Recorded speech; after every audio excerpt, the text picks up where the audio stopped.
Hi, welcome to my channel. My name is Winnie and I create videos on college, grad school, application advice, and some fun travel videos. So this video is going to focus on how to answer UChicago interview questions that I've gotten throughout the years and my general advice to you on how to prepare. And if you like this video, remember to give me a thumbs up and subscribe for more. So let's start with commonly asked interview questions. I think there's always those behavioral questions that you get, like tell me about yourself, or your elevator pitch. Tell me about a time you worked with a team. Tell me a situation where you were a leader, and tell me about a conflict. Tell me about a risk that you've taken. So these are all kind of more commonly asked questions, and I would recommend following some kind of format or structure to it, like the STAR method: situation, task, action, result, so that you can prevent yourself from rambling and there's like a path to follow with your answer. So whoever's hearing it for the first time gets to understand, okay, the context, what is happening in your story, what were you working on, what kind of problem are you trying to solve, what kind of role did you play in it, who else you worked with, if it was collaborative, and what was the end result, like what was the impact of what you did, and if you weren't there, why, like what would not have been created or happened. So that's the way I would kind of frame answers. And then if you want, you can always add in the last part of what you learned about the experience, so it kind of shows you're self-aware and you always have like a forward-looking vision of how to improve and make things better if you had more time or more resources. So it's kind of like thinking that one step ahead. Bonus points. So I think one of the hardest questions that I had, and that I still remember to this day, was what makes this school different than others. And to me, I thought I had to research every single school I was applying to and compare it and remember the aspects of it, the strengths, the weaknesses, and be able to identify and point to the fact like, oh, UChicago has this, but this other school has this, or UChicago has this, but not this. And in reality, the approach is less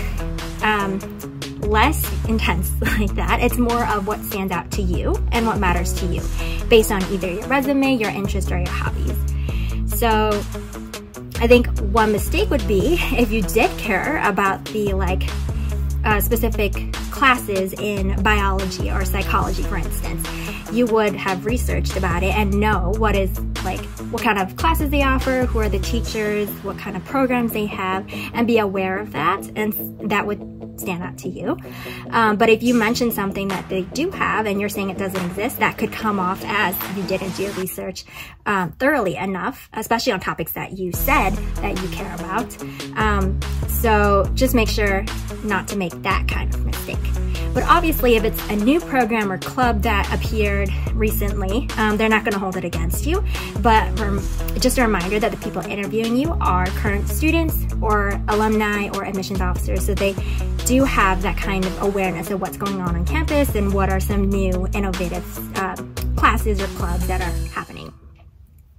Another advice I would give is, in terms of being thorough about what you wrote in your application and your resume, you want to make sure that the story you tell of why you applied to this school and why you want to go here aligns with what you wrote down. So you're not saying something different that's not already presented in your application. You want to give context as to how you got to where you are today and what led you to be interested in this major, for example. You might get questions like, what is your favorite class? Or what are some classes you want to take here on campus, or professors you want to learn from? You don't necessarily have to take it like an exam. They're not saying regurgitate the class descriptions or give me the names, exact names. It's not a test. The thing is, they just want to know that you did your research and that you could see how taking these certain classes match with what you want to learn more about and how it will help you get to your goal of either becoming a doctor or becoming a professor. So just drawing that connection for them between what you want to learn and what your skills are now, how it can help you in the short term, like get an internship during college, like a hospital or something, or a company, corporate 500. So how that in your short term can also help you reach your goals in the long term, whether it's like starting a company or getting a promotion, things like that. So I guess overall what I'm trying to say is that in this interview process, see it as like an opportunity to show someone your personality beyond just the application and resume.